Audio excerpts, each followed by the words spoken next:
बिस्मिल्लाहिर्रहमानिर्रहीम। आज के अखबारात ने वज़ीर आज़म की कल रात की जाने वाली तकरीर को भरपूर कवरेज दी है।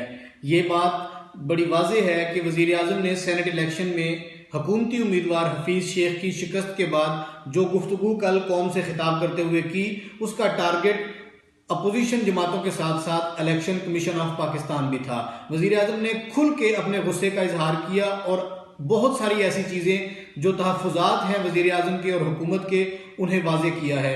इलेक्शन कमीशन ने वज़ीर आज़म की तकरीर का इस तरह से नोटिस लिया है कि आज के अखबारात में खबर है कि इलेक्शन कमीशन ने अपना इजलास तलब कर लिया और वज़ीर आज़म के खिताबात में जो इल्ज़ामात लगाए गए हैं उनके जवाब दिए जाएंगे। और साथ एक वजाहत आई है इलेक्शन कमीशन की जानिब से कि कानून और आइन के दायरे में रहते हुए बात की जाएगी।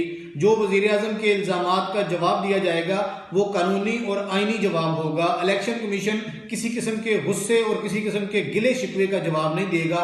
आइन और कानून की बात की जाएगी और उनके इल्ज़ामात को उसमें देखा जाएगा। दूसरी खबर इसमें जनाब बिलावल ने पंजाब में तहरीक अदम एतमाद का इंदिया दिया है। हुकूमत ने, वज़ीर आज़म ने एतमाद का वोट लेने का कल ऐलान किया है।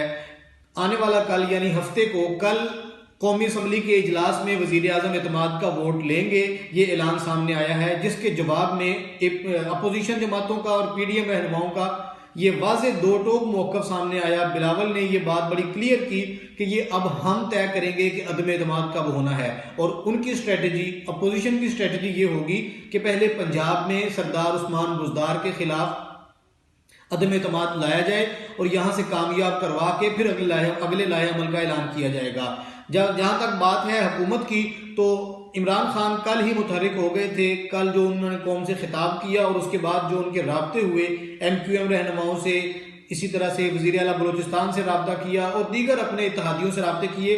पंजाब में चौधरी परवेज़ इलाही को टेलीफोन करके वज़ीर आज़म इमरान खान ने उनसे बातचीत की और अखबारात की खबर में ये लिखा है कि वज़ीर आज़म ने चौधरी शुजात की खैरियत भी दरियाफ्त की और सियासी मामलात पे बात की। अदम एतमाद जो आ रहा है उस पर बात की गई। परवेज़ इलाही ने इमरान खान को यकीन दहानी करवाई है कि हम आपके साथ हैं। इसके साथ जनाब PTI ने, जो सिंध असम्बली में दो अरकान इनके मुनहरिफ हुए थे जिनको ये बड़ा खबरें सामने आई थी, एक हैं शहरियार शार साहब और दूसरे असलम अबड़ू, इन दोनों को PTI ने शो कॉज नोटिस जारी किए हैं, इनसे पूछगछ की जाएगी। साथ ही साथ रात अपने खिताब में वज़ीर आज़म ने यह कहा है कि हमें कैसे पता चलेगा कि जो 15 लोग बिके हैं, 15, 16 या 17, वो कौन हैं, हमें पता चलना चाहिए। और साथ उन्होंने कहा कि हम जो लोग बिके हैं उनका पता चलाएंगे और जो बिके हैं उनसे ये कहा कि आप में अखलाकी जुर्रत होनी चाहिए, अब मैं एतमाद का वोट ले रहा हूं, सामने आके मेरे खिलाफ हाथ उठाएं कि आपको मुझ पर एतमाद नहीं है। दूसरी तरफ सेनेट की जो नशिस्तों का फैसला हुआ है उसके बाद सेनेट के चेयरमैन के इंतखाब का मामला शुरू हो गया है। 12 मार्च की तारीख दी गई है। 12 मार्च को जो 9 मुंतखब सेनेटर्स हैं ये हलफ लेंगे और 12 मार्च को ही सेनेट के चेयरमैन और डिप्टी चेयरमैन का इलेक्शन होगा। हुकूमत ने, इमरान खान ने जो मौजूदा चेयरमैन सेनेट हैं सादिक संजरानी, उन्हें ही दोबारा अपना उम्मीदवार बराए चेयरमैन सेनेट नामजद कर दिया है। संजरानी साहब मुतहर्रिक हुए हैं, उन्होंने मुलाकातें भी शुरू की हैं आज़ाद लोगों से और हुकूमत के, अपोजिशन के तमाम सेनेटर से मरहलावार मुलाकातों का सिलसिला उन्होंने शुरू कर दिया है। वो कल सैयद यूसुफ रजा गिलानी से भी मुलाकात के लिए पहुंच गए और उनसे भी मुलाकात की है। सिराजुल हक से उन्होंने वोट मांगा है। इस तरह से संजरानी साहब खुद भी मुतहर्रिक हो गए हैं। कल जब कौमी असम्बली का इजलास हुआ था तो इजलास में 25 निकाती एजेंडा था। अखबारात में आज ये भी खबर है कि 25 निकाती एजेंडा था, लेकिन तिलावत कलाम पाक के बाद इजलास मुलतवी कर दिया गया। इसको अपोजिशन ने कहा कि हुकूमत भाग गई है, ये एतमाद के वोट की बात कर रहे हैं। उस पर भी कल काफ़ी खबरें थी, आज अखबारात में भी उसे कवरेज दी गई है। और उसके बाद जनाब दूसरी खबर है PSL, हमारे मुल्क में एक बहुत बड़ा इवेंट होता है क्रिकेट का सालाना मेला, वो शुरू हुआ था, कल उसे मुलतवी कर दिया गया है। कोरोना में थोड़ी सी शिद्दत आई है, 7 खिलाड़ी इसका शिकार हुए हैं। PSL फौरी तौर पे मुलतवी कर दी गई है। कराची में मैचेस जारी थे, अब अगला मरहला चंद दिन बाद लाहौर में शुरू हो रहा था, तो ये PSL मैचेस मुलतवी करके उन खिलाड़ियों को महफूज कर लिया गया है। और साथ ही साथ ये भी सुनने में आ रहा है कि कोरोना की तीसरी लहर बड़ी शिद्दत के साथ दोबारा से असरअंदाज होना शुरू होगी। अब एक अहम खबर अखबारात में यह भी है कि कल वज़ीर आज़म से आर्मी चीफ और DG ISI ने मुलाकात की थी और मुल्क की सलामती से मुतल्लिक बहुत सारे उमूर डिस्कस किए, बहुत सारी चीज़ों को उन्होंने वहाँ पे गौर किया और उस मुलाकात की तस्वीर और अखबार में खबरें आज शाया हुई हैं। DGISI और आर्मी चीफ की वजीर आजम से मुलाकात की।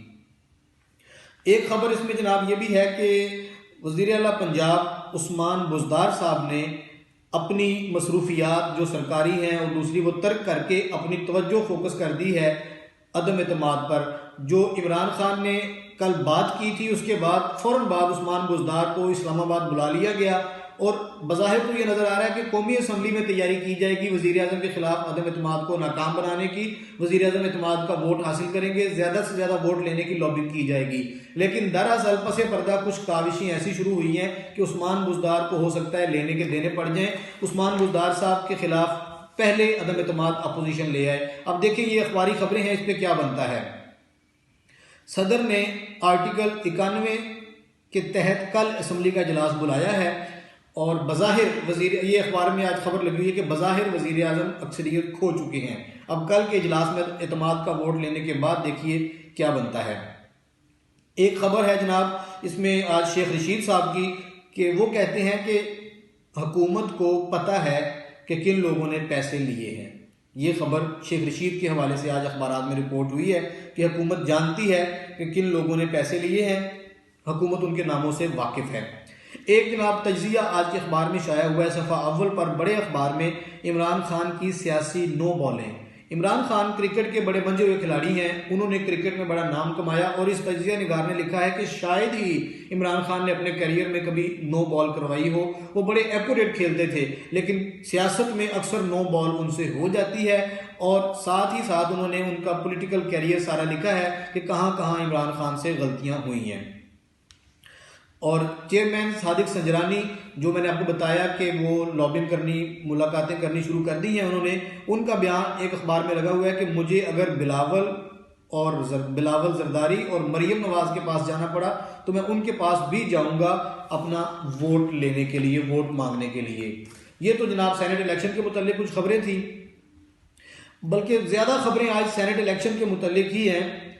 एक खबर जो यूटिलिटी स्टोर्स के लिए, मैं आवाम के मफाद की बात भी कर देते हैं, जो खबरें हैं आज यूटिलिटी स्टोर्स के लिए 6.37 अरब का रमज़ान पैकेज तैयार कर लिया गया है। शुनीद ये है रमज़ानुल मुबारक में यूटिलिटी स्टोर्स पर लोगों को रिलीफ दिया जाएगा। ये समरी ECC में पेश की जाएगी। 19 अशियाए ज़रूरिया पर 10 से 50 रुपये तक सब्सिडी देने का फैसला किया गया है। ये खासा बड़ा रिलीफ होगा अगर रमज़ानुल मुबारक में लोगों को ये रिलीफ मिल जाता है तो। अगली खबर है जी, IPPs से रियायती टैरिफ के लिए पूरा अमल खतरे में पड़ गया। IPPs बिजली बनाने वाली कंपनियों से कुछ मुआहदे हो रहे थे, अब उनको अदायगियों का मौका था। इस मरहले पर बात आ गई थी लेकिन दोबारा ये सारे का सारा अमल खतरे में पड़ गया है। ये एक तलवार लटक रही है, देखिए क्या बनता है, कब जाके अवाम इस हवाले से सुख की या खुशी की खबर सुनेंगे। पंजाब में बगैर लाइसेंस असला की फरोख्त, मरे हुए डीलर भी कागजात में जिंदा। एक बहुत बड़ा स्कैंडल पंजाब में सामने आ रहा है जी, असला के गैर कानूनी लाइसेंस जारी करने का, जिसमें बहुत सारी चीज़ें, बहुत सारे हुकूमती लोग और सियासी लोग सामने आएंगे। ये स्कैंडल अभी इसकी पहली खबरें आई हैं, अब इस पर मजीद तफसीलात भी सामने आएंगी। कोरोना के हवाले से गवर्नर पंजाब ने कहा है जी कि हमने जो इस पर काबू पाया है इसमें NGOs और खैराती इदारों का, कारपोरेट सेक्टर का खासा अहम किरदार था। अब इस पे जो वैक्सीन आ रही है इसमें भी इसी तरह के ताउन से कामयाबी हासिल की जाएगी। ये आज की कुछ बड़ी खबरें थी जिनको मैंने आपसे शेयर किया। शुक्रिया।